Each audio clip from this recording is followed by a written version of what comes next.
Michigan just beat Ohio State for the fourth straight time. How did they do it? They did it the same exact way that they have been doing it since the 2021 season. They dominated in the fourth quarter. So today I want to break down for you, and I also want to offer some encouraging thoughts on where the Ohio State Buckeyes can actually go from here in terms of the college football playoff. But before we get started with the analysis, I do want to remind you to check out our website, footballscout365.com, where you can find all of our written content for college football, the NFL draft, the NFL, and a whole lot more, all on our website, footballscout365.com.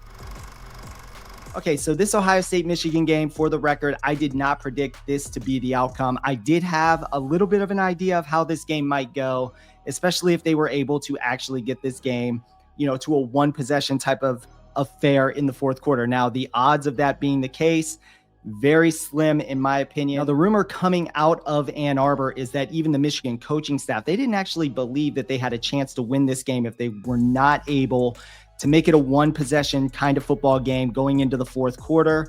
And in fact, that is exactly how it turned out for the Michigan football team in this particular game. Ohio State, they tried to go 4 quarters playing Michigan's game.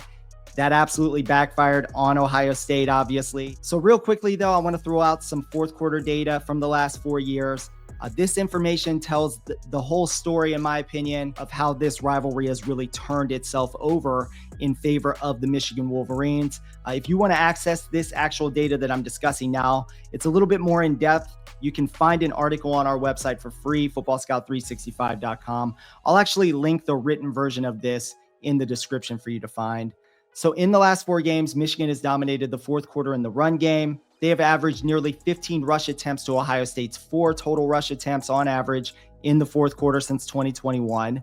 Michigan is averaging just shy of 100 rush yards in the fourth quarter per game to Ohio State's 8 rush yards per game in the fourth quarter. Yes, only 8 rush yards on average per game. That is 32 total rush yards in the fourth quarter for Ohio State over the course of the last 4 games. Michigan, they have compiled 394 total rush yards in this game. Now, obviously, they had 172, which is astronomical. Now, Michigan has absolutely dominated time of possession as well in the fourth quarter, which correlates with them dominating in the run game as well. Michigan is averaging over 9 minutes to Ohio State's 5 minutes and 14 seconds in the fourth quarter on average since 2021. Now, the difference in this rivalry, it has obviously been the physicality at the line of scrimmage. That has been the most debated topic when it comes to Ohio State versus Michigan over the course of the last 4 years.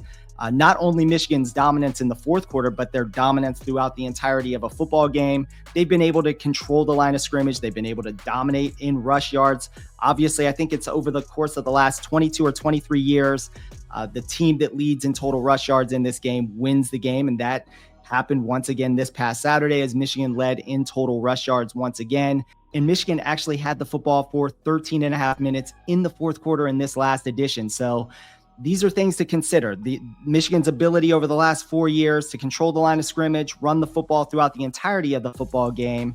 And then they get into the fourth quarter where it matters the most, when it's closeout time, and they're able to absolutely dominate in the run game. They're absolutely able to dominate time of possession in the fourth quarter. And that says a lot about Michigan's strength and conditioning staff, their mental toughness as a football team, and their overall coaching as a whole. Like, this is a team that understands and has an identity. They know who they are. They know what they are as a football team. This is what Michigan football is. This is what it's been under Jim Harbaugh. It's carrying over to Sharon Moore. Now, as for the narrative regarding Ohio State the last 4 years, it's been all about their inability to win at the line of scrimmage. Now, in this game, it has never been about a lack of talent for Ohio State.